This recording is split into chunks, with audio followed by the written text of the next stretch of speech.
This is not helpful. This is, oh my god. You all let me know when you're keen to start. Yeah, go ahead. Okay. Hello, everybody, and welcome back to Talking TWAMPs. My name is Blake Phillips. I am now officially an alumnus of William & Mary, so I guess I'm guest hosting this podcast, but you guys are not rid of me by a long shot. So I am happy to be hosting what we'll be discussing today, which is Europe? ? What are they doing? And more importantly... That seems to be our recurring theme on this podcast. Yeah. What the hell is going on? More importantly, this time through the lens of the European elections, the EU parliamentary elections that just occurred, but also a couple of neat little polls that have come out of a couple of other European nations as of late. But before we get into that fat, juicy topic, let's talk about our contributors for today, starting with the man on my right. My name is Jakob. I have some very strong opinions about this election. Some would say unusually strong. And I am just ready to get into it. All right, Jacob coming at it from a spicy perspective. Who else have we got here with us? I'm William Moore, and I'm going to just say that it forcibly makes me angry that I have to look at Nigel Farage's face on the little list of actual leaders of parties. All right, we'll get this to is that, an but we're not explicit gonna have to look episode at it all. already. So, with those stated, we're a small group today, but I promise we're going to be as entertaining as we always aren't. Nice. So, let's get, as we always should when we go abroad, a little bit of an overview on what we're talking about here today. The EU Parliament is not something that's easy to parallel with anything in the United States, but who wants to take a stab at explaining what we're doing? Okay, so I guess crash course European civics here real quick. So the European Parliament is the lower house, if you will, of the European legislature. If you want to imagine the EU organized kind of akin to the United States government, the European Parliament is like the United States House of Representatives. The European Council is like the United States Senate, and the European Commission is like the President. It's not really like that, but it's a good way to think about it. For election purposes only. Yeah, it's a good way to think about it. Mechanically, the European Parliament is a lot weaker as a legislative body than the European Council. But right, that's a term now, a legislative bod. It's like a dad bod, but it's corrupt and bloated. But it's so they still do significant work. Recently, what was it, between the 23rd and the 26th of May 2019, they held an election for all 751 members of the European Parliament, which represented a grand total of over 500 million people from 28 member states, which shockingly still includes the United Kingdom. So yeah, so everyone is surprised except for everybody. So there are 8 major alliances in the European Parliament, not parties. Every country has their own parties. It's stupid, but we're not going to worry about it. It's because they haven't really developed into real parties yet. The alliances more or less although they're getting parties, there, though. and I'm sure we'll get to that. But the alliances more or less function as parties. So we have a center-right party, a center-left party, and a liberal party, and that's classical liberal, so they're free market, and they want kind of personal freedom. So they're very pro-EU, which is good for an EU party. So they're very pro-EU. There are the Greens, who are environmentally focused, and then there are what I'll call the Eurosceptics. There are 3 separate parties, which each have a moderate amount of support.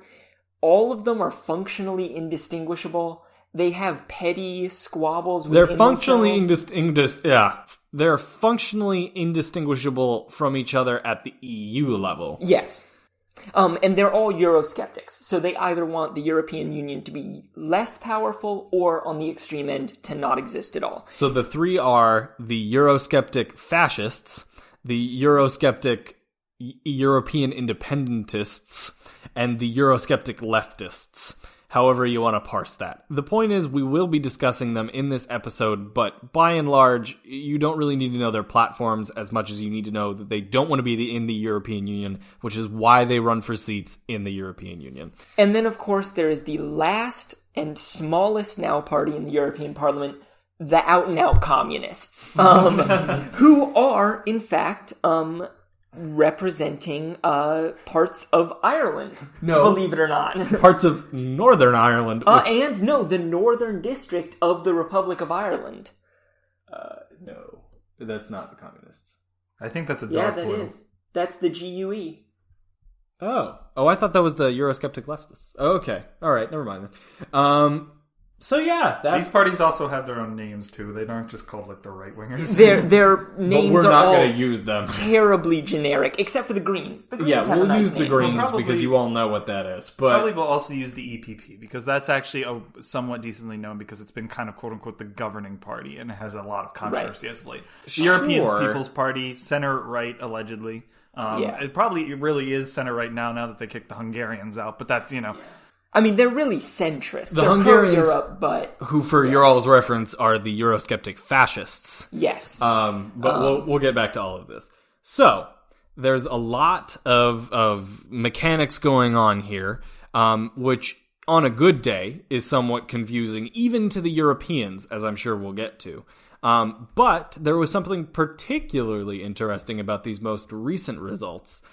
Just for the information of those listening, we'll be referring mostly to the data that is currently uploaded to Wikipedia as of the 9th of June, 2019. We will attempt to put the link in the description, but you can easily find it just by Googling 2019 European Parliamentary Election and clicking on the Wikipedia link. That is one interesting point about European politics, though. The elections have been determined, but we don't yet know exactly how many members each alliance will have, because individual members from certain districts will switch alliances in the time before they're seated, as kind of a political ploy. That, and because of the way that European apportionment elections go, there are actually still seats being allocated. So, all of that being said, let's talk a little bit about the UK. As many of you are aware, the UK has been going through a very long, painful, laborious process that we all call Brexit. And many people who voted for Brexit believed that by the time these elections rolled around, the UK would not be voting in them. But lo and behold, they were, and they are. So what happened? What did the UK essentially say with their new round of let's talk about the EU with votes? So it's interesting. They've said basically what all of the polling on Brexit has said so far, which is that a lot of people want to leave the EU and a lot of people aren't sure that's a good idea.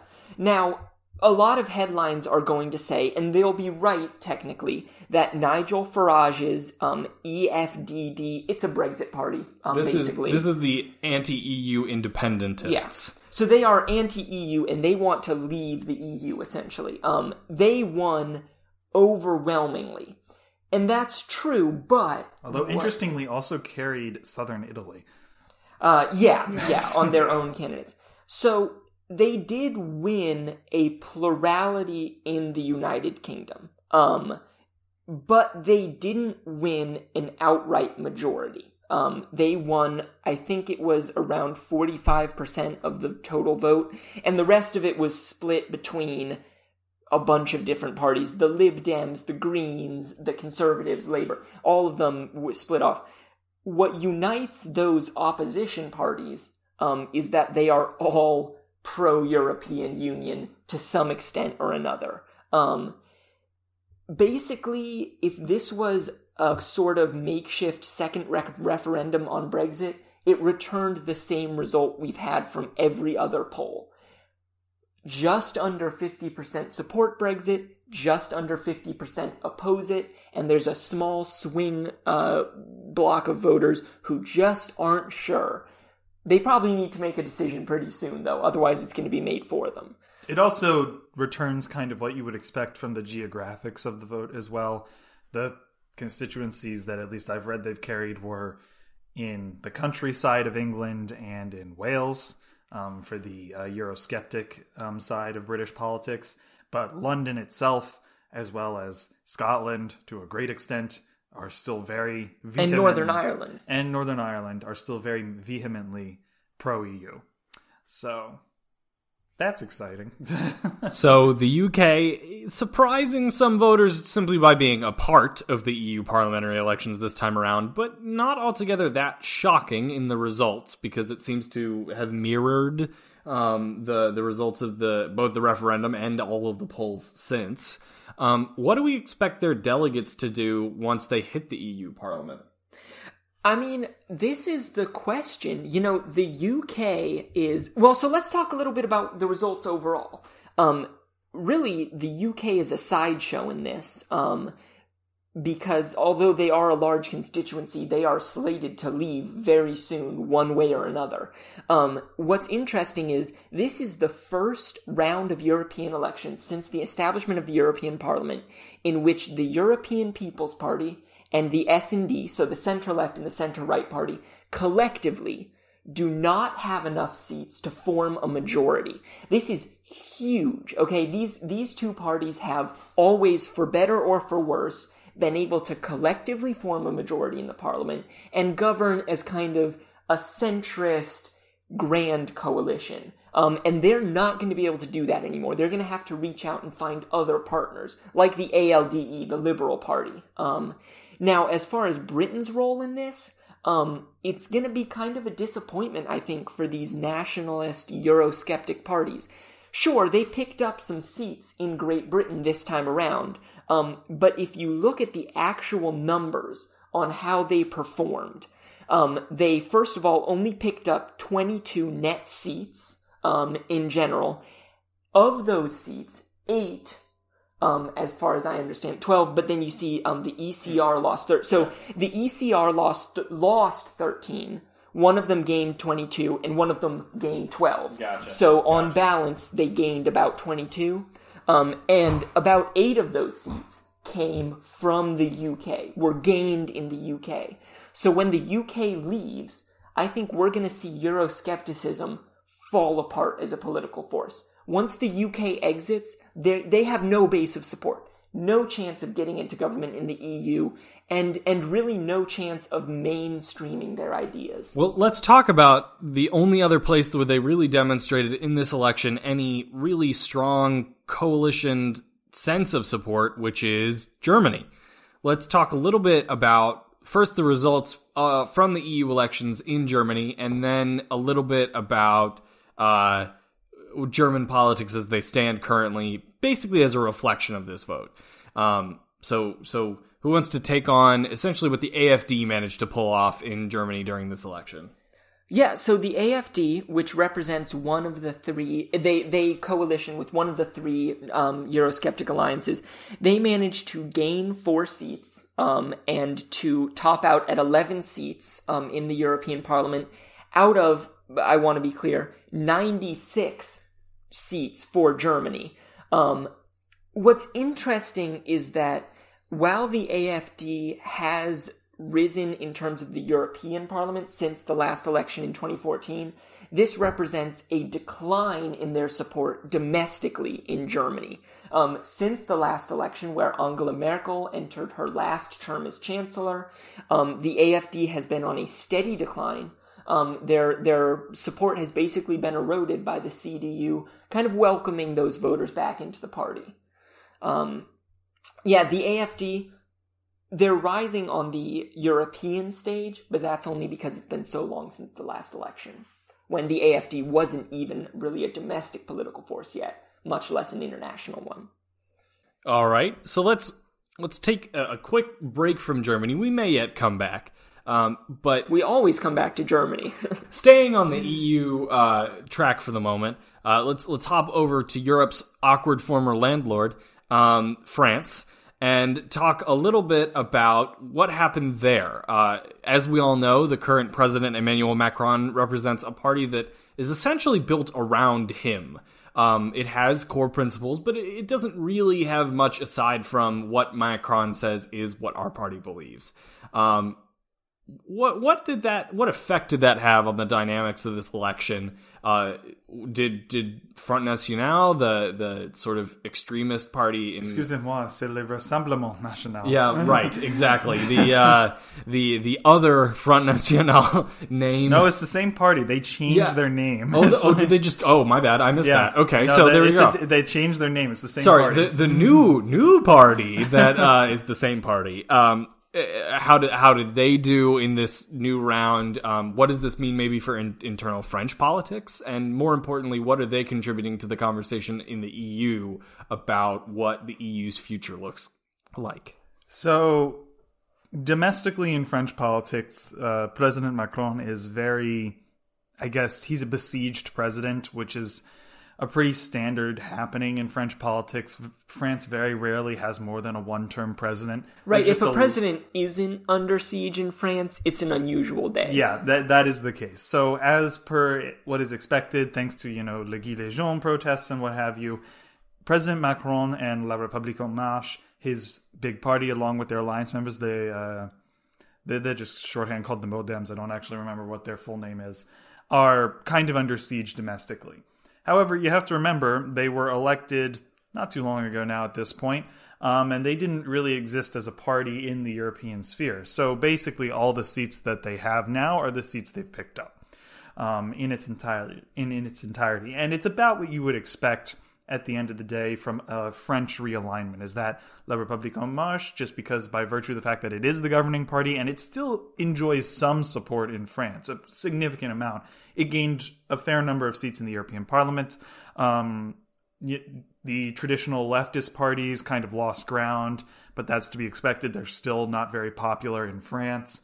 Same thing with Les Républicains and their associate party that I can't remember the name of. They lost seats. So it's kind of what's expected. A lot of what we see here is what's expected. I think what's interesting, though, is that we've been talking a lot about, especially recently, kind of a new surge of interest in formerly La Front National, now Rassemblement National, which is the extreme Eurosceptic one that is headed by Marine Le Pen, which lost seats in this election. Now, it's the question of whether or not that shows a general decline in interest of, if you will, Euroscepticism in France, or it just was a bad election season. I don't know. France is interesting to look at, but it's hard to say anything conclusive. I think it's interesting that both of the center-left and the center-right parties in France saw some of their biggest declines in Europe in France. That's where they lost a lot of their seats. But the far left party picked up 6 seats out of nothing. The Greens picked up 6 seats, doubling their representation in France. And as you said, the Liberals, who the En Marche, Macron's party, picked up 21 seats out of nothing.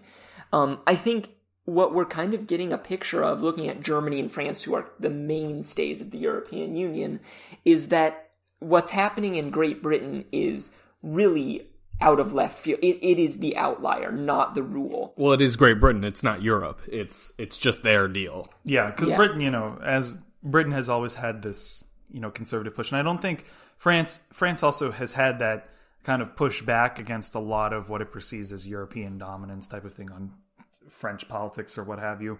France, for better or worse, kind of like the UK, is a very independently proud nation. They like to remind themselves of their own history and things of that nature. So you'll see quite constantly a kind of French pushback against the European Union, just this perception of outside dominance.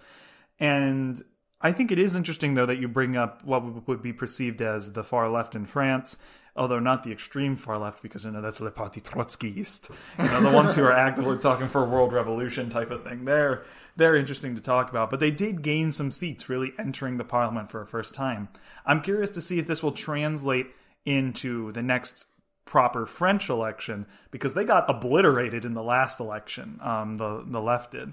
So, well, right. I mean, as Hollande exited office, his Socialist Party was plagued by scandal and a weak candidate. This isn't the Socialist Party. I want to point out, because the Socialist Party is part of the SD. Yes, but they also... Oh, you're right. They lost seats in this election. I'm talking about the FI, which I can't remember what it means. Let's see. It is La France Insoumise. Yeah. So that is the Democratic Socialist. They're communists. They're basically communists. Everybody in France acknowledges them as communists. Well, listen. They're in coalition. They're in coalition with Die Linke in Germany. You know. Who are also secret communists. So they gained seats. So I'm curious to see where that shift came from. Did it come from the socialist voters who are, they went with Macron, but and they don't really want to stay with him because, he worked with President Hollande. I think he was the interior minister. Or... You are asking the wrong people, bud. The point is that Macron was a high-level position inside the French government and he was a member of Le Parti Socialiste. But then he went. I'm curious where these votes came from. Did they come from the Socialist Party, or did they come from the more left-wing radicals, or did they come out of nowhere? Are they actually formerly disinterested voters who have decided to come out and vote? Well, it's interesting because that alliance that these far leftists in France are a part of, and that Die Linke in Germany are also a part of, they're called the GUE-NGL, which is the Nordic Green Left. And they're an interesting party because they have been Eurosceptic at times, but have, since the rise of these kind of fascist parties on the right, have become more pro-European. And I wonder if they've found a way to appeal to the Euroscepticism that doesn't necessarily want to see the dismemberment of the European Union. So as host, I'm going to try and do my due diligence and sum up what has just been a very in-depth and important conversation about very particular things happening in Germany and France. And correct me if I'm wrong here, but essentially what we saw was a couple of interesting trends, some pickups in parties that historically have not done particularly well, but an overall sort of business as usual. The idea that the center right and center left parties are still holding on a little bit. And that it's not the UK. We're not looking at a sudden bloom of Eurosceptics. We're not looking at a huge rise in anti-EU parties in those countries. Well, I want to say it's not really business as usual. The narrative that we've been getting in the lead up to this election is that Eurosceptics are going to make these enormous gains and are going to be a real threat to European cohesion. We've seen that that's not really the case. Well, it's not the case specifically in Germany and France. Right. Yeah. In other countries, it is a big deal. Well, we're about to get to those. So But what I wanted to say was specifically, it's not business as usual because those center-left and center-right parties have lost their collective majority in the European Parliament, and we've seen the rise of two parties that we haven't talked as much about, which are the Liberals, the ALDE, who are pro-European but who are more free market oriented, and the Greens, who are very environmentally oriented. Those parties both picked up a pretty major amount of seats, and they've always been on the outskirts. Although not in those countries in particular. No, so the ALDE is Le République En Marche. Oh, so not that. So sorry, I didn't mean the ALDE. I was talking about, we're going to get a whole bunch of other major European cross trends. But any last ideas on Germany and France in particular?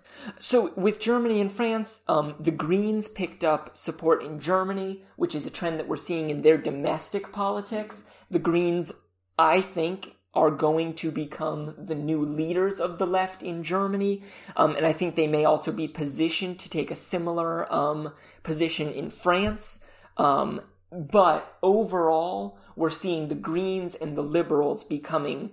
They're moving up from being peripheral players in European politics to becoming kingmakers. Okay, so pivoting now to the areas where we did not just see, weird changes with respect, or where we saw votes that reflected domestic waves. So anything that was happening in the German and French European elections is what sort of we expected to happen on their national level.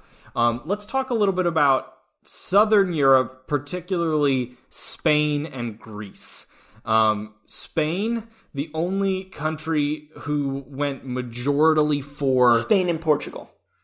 Spain and Portugal, all of Iberia, who went majority for sort of typical sort of socialist center-left parties, and Greece, who went for essentially for just the normal conservative parties who've typically done well in these sorts of elections. So I'll say I can speak specifically to Spain and Iberia. I don't know as much about Greece. But in Spain, the reason S&D, which is the kind of center-left majoritarian party in the European Parliament, the reason they did so well was entirely domestic.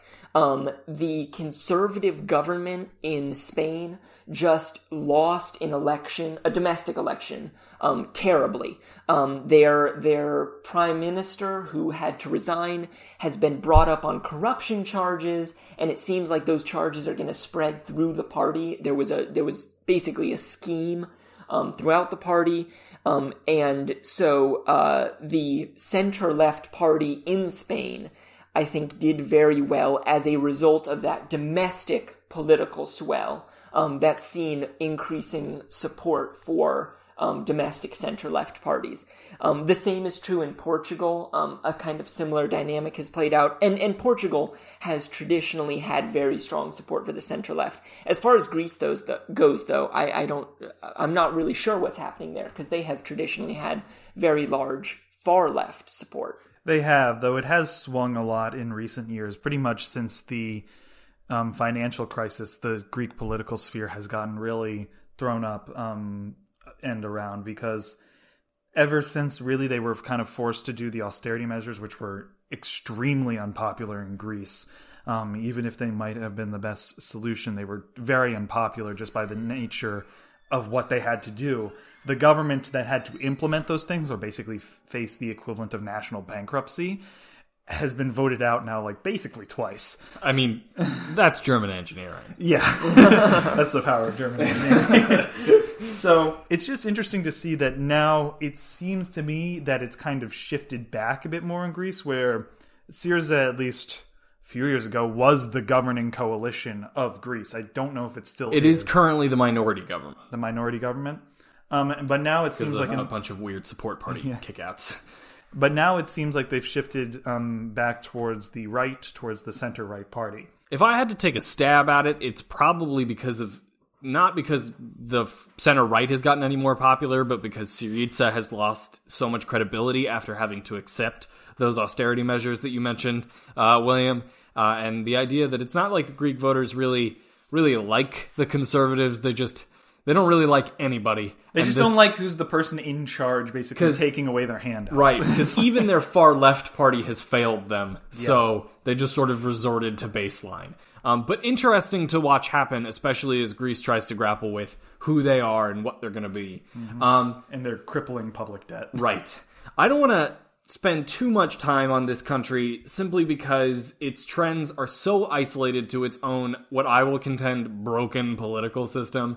But it is worth mentioning, as they are one of the original founding member nations. Oh boy. And they are, I don't know, there, I guess. So let's talk a little bit about Italy, and why it did what it did, and what it did. So anybody want to try and even bother summarizing what we're looking at here? Yeah, so Italy, for those who don't know, is a historically, politically unstable country. An absolute mess. Yeah, so Italy, I think, has been an independent country for around 150 years, and in that time they've had around 750 prime ministers. So that should give you the idea of how ridiculous the Italian political system is. I think that may have been a bit of an exaggeration. I don't think it actually is. I think they've, at least in 2014, I think they were at 720. I don't know. Maybe you're right. But keep going. I don't know.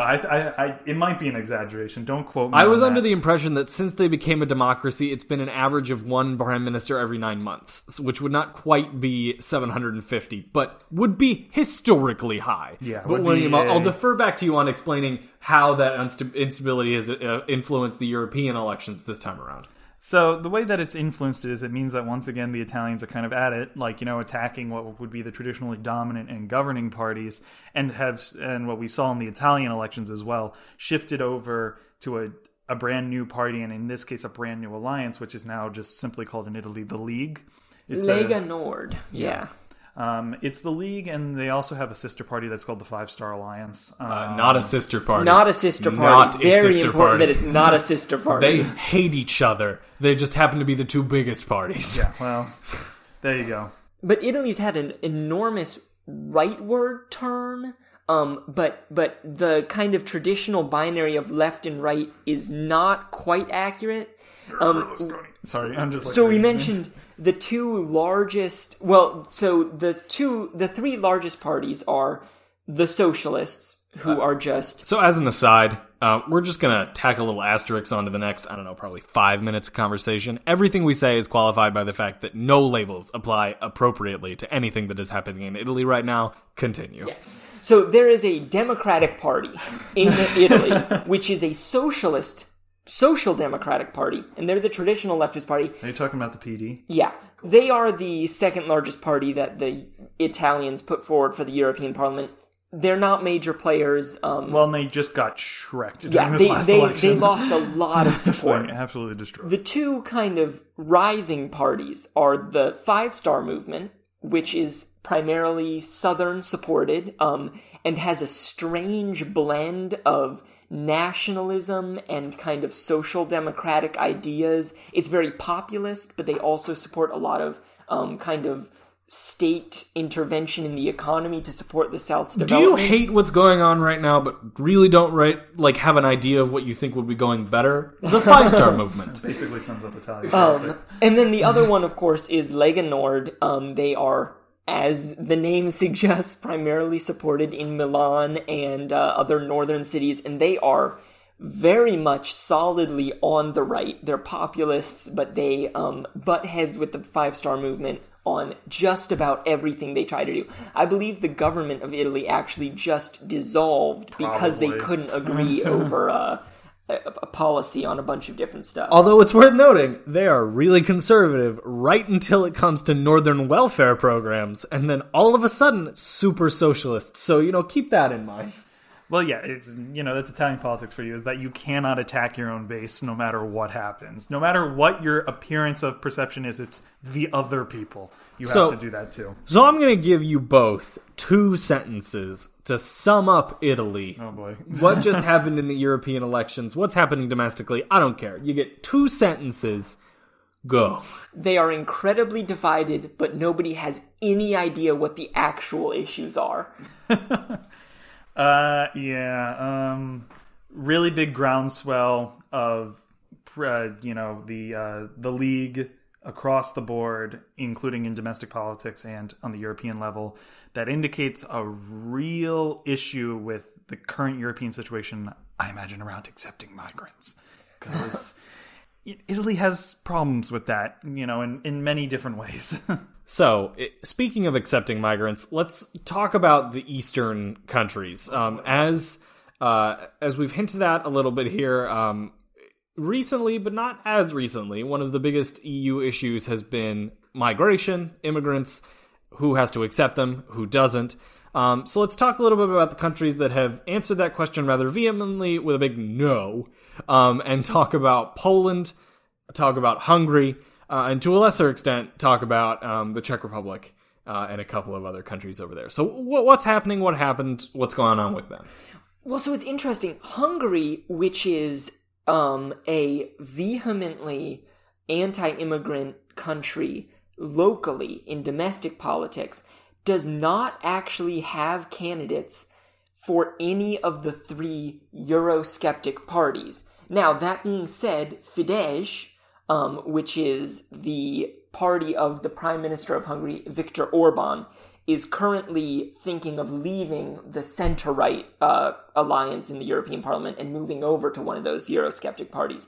But it seems like Hungary's support for kind of Euroscepticism is not as strong as you might think. They have a problem with one specific policy, and that is migration policy. Hungary and Poland, let's be clear, rely on the EU for support of infrastructure projects, for support of development. They're not Eurosceptic in the way that Great Britain is, because they know that they need the EU.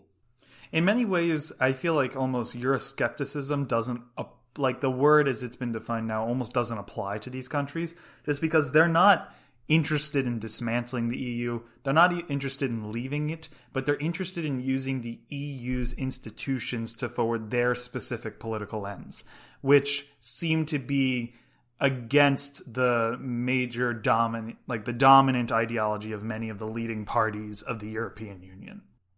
Yeah, I think we see that in Poland too, with the Party of Law and Justice, which is the ruling party domestically in Poland. They are technically a part of one of the Eurosceptic parliamentary groups in the European Parliament, but they've come out to say that they have no intention of calling for an exit referendum. They have no intention even of insisting on more devolvement of powers to the member states.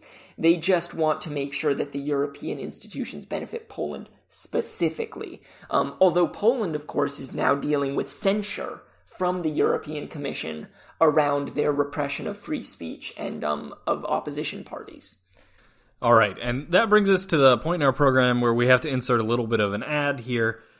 This ad is for the Baltic states, namely... We're just doing their thing. Namely Latvia, Lithuania, and Estonia, and also the Nordic states, so we're talking about Denmark, Finland, and Sweden, because Norway can't be bothered. Shout out to those countries. When you fear Russia, nothing else matters. Yeah, not a lot of support for Euroscepticism in those border countries there. Or particularly in the Scandinavian countries who are doing all right. So let's move then to the last region that we've not discussed before moving into a broader trend discussion. That is Benelux. So for those of you who don't know that abbreviation, Benelux is Belgium, the Netherlands, and Luxembourg. It's just sort of an abbreviation of those three countries, who typically reflect that sort of Scandinavian ideology of the EU is good, let's keep talking about that. But recently have had some domestic elections that have all of a sudden created huge groundswells for Eurosceptic nationalist parties, either wanting independence for sections of their countries or wanting out of the EU altogether. Shout out to Geert Wilders, who somehow got flanked on the right by an even more Eurosceptic party in the last national election. So did that play out in these European elections? Does it look like what is happening nationally is affecting what's happening internationally? Are they looking to get out? Well, I gotta wonder whether or not, to a certain extent, some domestic concerns affect some of these elections. Because at least in Belgium, it looks like the Eurosceptic party that did win in Belgium is like the Flemish People's Party, which is like, a sectional party because it's in, Flanders. Or not Flanders. Yeah, you're right. Yeah, no, Wallonia is the French-speaking party. Yeah, Flanders. So I'm curious to see how much that is an internal Belgian problem, where like if the two countries were split, it wouldn't be a problem, or the two parts of the country were split, it wouldn't be a problem, versus a European issue. I frankly don't know. I don't know that much about Belgian politics. Yeah, I want to say, as far as the Netherlands and Belgium go, they seem to have just held pretty consistent across the board. We're not seeing an upsurge in we're not seeing as big of an upsurge in Euroscepticism in the Netherlands and Belgium. And why would we expect to, right? They are the center of the European Union. They were kind of, even more than Germany, taking a leadership position in getting the EU to where it is now. So I think you're reading this correctly, but I'm going to push back a little bit on the sort of the why question. I mean, the Netherlands pretty vehemently in their last nationwide election for their, what would be equivalent to their Senate, I guess, if you want in a U.S. equivalent, pushed really hard on this idea of, and I mean, talking about winning is weird in relative systems like this, but there are a lot of far-right parties that ran successfully on the idea of anti-immigration, not liking the EU's policies on immigration. Are we seeing that reflected in this new election? And if not, why? What do we think might be changing here? I think it comes down to what the cutoff is for representation in the European elections. We saw something similar with the AfD, which is basically, while these might be domestic political forces that can pull domestic parties to the right or to the left, in the case of Syriza in Greece, when it comes to the European Parliament, obviously they get fewer members than they have in their elections. And to be frank, there are so many parties in the Netherlands that Geert Wilders, while he's a domestic political force, and it's good that he was defeated domestically. Although by people even further right than him. No, he was defeated by a center-right coalition. It depends on how you decide defeated here. He was outflanked, but the government in the Netherlands is now center-right. Yeah, that's true. And I think essentially their profile just isn't high enough to get representation in the European Parliament. Maybe eventually we'll see that happen, but the same is true in Belgium. You know, the Flanders Party happened to get in because there are regional concerns, but I think, like William said, they're not inherently interested in Euroscepticism. They have a specific regional agenda. All right. Yeah, and it seems to be just like based upon these outcomes, at least in the Netherlands. Like, you know, we were talking a lot about kind of that rise of the right, but it appears across the board in the European elections, not so much. If anything, the Greens picked up the most impressive amount, going from, I guess, 3 to 4, or from 2 to 3. Regardless, like the Greens increased their vote of the very few number of electors, and then it's pretty much left across the board as like a dominant number. All right. So that about closes off most of Europe. I'm going to put out a real quick shout out to Ireland, my boy, who you know is just doing his thing. And honestly, it doesn't really understand, according to basically all of their most recent elections, why everybody's freaking out so hard. Probably because it's so hard to get immigrants there, and what immigrants they do receive, they receive with open arms. They're just struggling with their own big neighbor who cannot get their act together, Ireland. But let's talk about some big trends here. So what a lot of people have been watching is, you know, were the Eurosceptics going to come on strong? How much were the center right and center left going to lose? And that's what a lot of the overall maps show. They either show whether a country stuck with center-right or center-left parties or elected a whole bunch of Eurosceptics.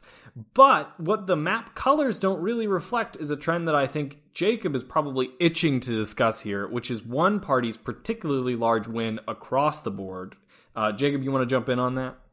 So, there are two parties, actually. Okay. Yeah. The Greens and the Liberals. They have, even more than the Eurosceptic parties, they collectively made gains that I think are going to change the direction of European politics. What we're seeing is Euroscepticism is not the question on the minds of European parliamentarians. The question is going to be whether the European Parliament is market-focused, if they work with the ALDE, with the Liberals, or whether they're going to be focused on combating climate change primarily, with the Greens. And I think the Greens we've seen in Germany, the Greens have become the face of the left, and also in the European Parliament, they've picked up votes where the left has been declining generally. I think what we're going to see is climate change and environmental policy are going to enter onto the roster of the European Parliament in a way that the center-right and center-left parties have just kind of not been pushing it as much.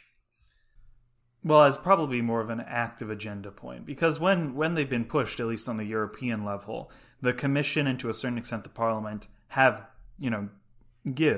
they have some give when it comes to green policies, if you will. Right, they're not climate skeptics. The center-right and the center-left are definitely environmentally friendly, but it's not a priority for them the way it is for the Greens. So who are these new Green and Liberal voters? Where are they coming from? It's not as if these parties are new. The Greens have been around since at least the 70s in most countries, sometimes even earlier than that, and the Liberals are as old as most of these countries are. I mean, they've been around for ages. Why all of a sudden are the Liberals 14% and the Greens 9%, almost 10, having picked up collectively 64 seats at the expense largely of the big parties.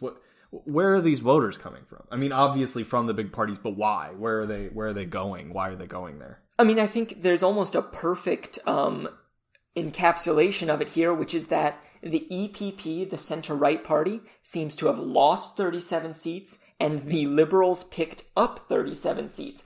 Because this kind of center-right paternalistic party, they no longer have a message for European citizens. Their message has kind of been, Europe is united, it's good, we just kind of need to hold the course and continue at this pace. And I think both in the center-right party and in the center-left party, voters have become attached to movements that address problems with the European Union. For the Liberals, I think the problem is probably Euroscepticism and how it needs to be addressed, and their solution is these free market, democratic, upholding liberal norms. And that's going to be in opposition probably to people like Viktor Orban and the president of Poland. And I think the Greens are picking up leftists who are frustrated with the status quo of center-left parties. They're saying, we need more recognition of people who were left out of economic growth. We need more recognition of environmental problems that we have to deal with. There's just no other alternative. Yeah, I would generally agree. I think it's probably this entire shift is probably caused by a multitude of particular issues that are very important on the very individual level. We've seen that Europe is much more interested in, green development in terms of, sustainable growth, what have you, in that regard, on the more green side. And I think that's probably the one issue that's contributed to the growth of the Greens in a lot of very different countries, in a lot of these very countries. I think what's more interesting, though, definitely is the Liberals. And I will basically generally agree with you, but I think the Liberals have grown a lot because a lot of the perceived issue with the European Union that has led significantly to the growth of these Eurosceptic parties is that the EU is too intrusive in the lives of citizens, that it's basically grown too big. The kind of standard modus operandi, complaints of the right in the United States is that the government's grown out of control, what have you. And there's a similar perception about the EU, that the EU is just now too big, it's infringing too much on the growth of countries. Why does somebody in France or Germany have to pay for the growth of, Poland or Hungary? And so what you're seeing a lot more is the rise of the Liberals that just, kind of say, let the market run its course. But they're not overtly, anti-European, which I don't think a lot of people are in Europe, that a lot of market liberals are going to say, hey, the EU is actually really great for the market by virtue of, breaking down all these trade barriers and what have you. So it's almost like the perfect combination of this will help the EU kind of not get so intrusive in the market and in individuals' lives, but also not go so far as to say we don't need the EU. It's like, well, we do, but we just don't want it to be so aggressively intrusive. So we see essentially more issue-based voting at this level and people realigning with groups they think best suit their real stances in the EU. Okay. And of course, all of this is going to keep updating as we get a sense of exactly what parties are going to be aligned where. Even while we've been recording this episode, somebody has been editing this Wikipedia page because the color coding has changed. So this is definitely a live story, but it'll be interesting to watch as this sort of settles out culturally. Now, as always, we're going to end our episode with a kitschy little fun question, and I'm going to give it to you all now to think over because it's a little unfair. But one party that picked up a single seat in Croatia is literally called the Human Shield. Dear God. They stand on a platform of which one is this? Of protecting people from being evicted. But the point is that there are a whole bunch of weird little parties in Europe that, because of their electoral systems, gain viability, can pick up a seat or two.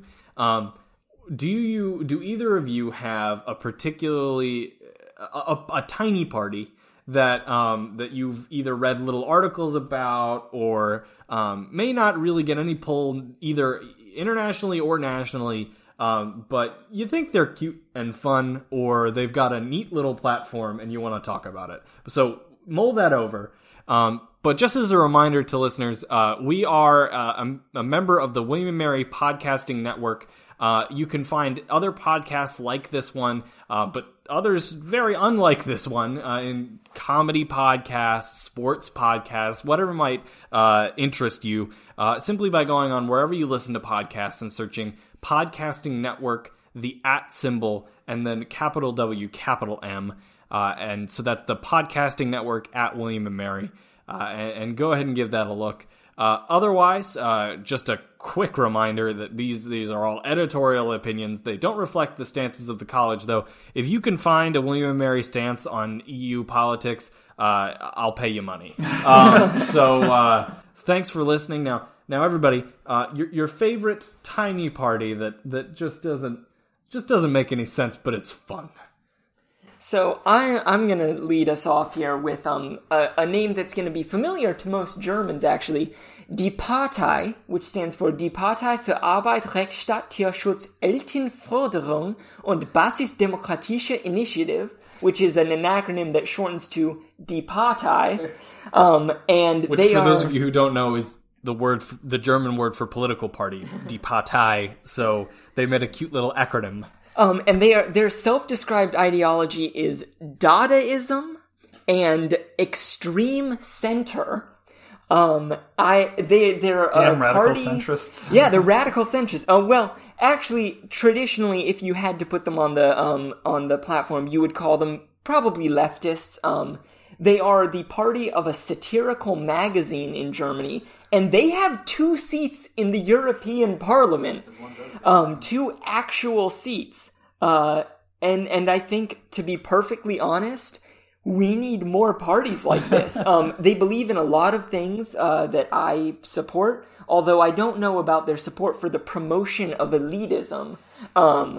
But I think it's funny that, German politics is inclusive enough even to include the clowns. Yeah, they've gotten really close to actually taking seats in the German parliament itself, which has a really high barrier to entry. But how about you, William? You got a cute little party that's maybe sitting at 1 or 2 seats that needs a little shout out, but is definitely never going to matter.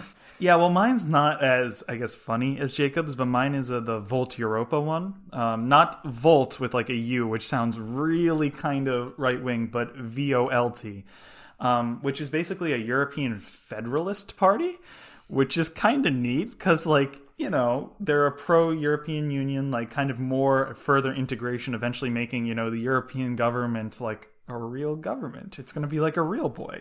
And so, that's going to be... I don't know, it's just kind of interesting that there actually really is a European Federalist Party, if you will. It's headquartered in Luxembourg, though, so I don't know how I feel about that. Because let me tell you, I have issues with Luxembourg.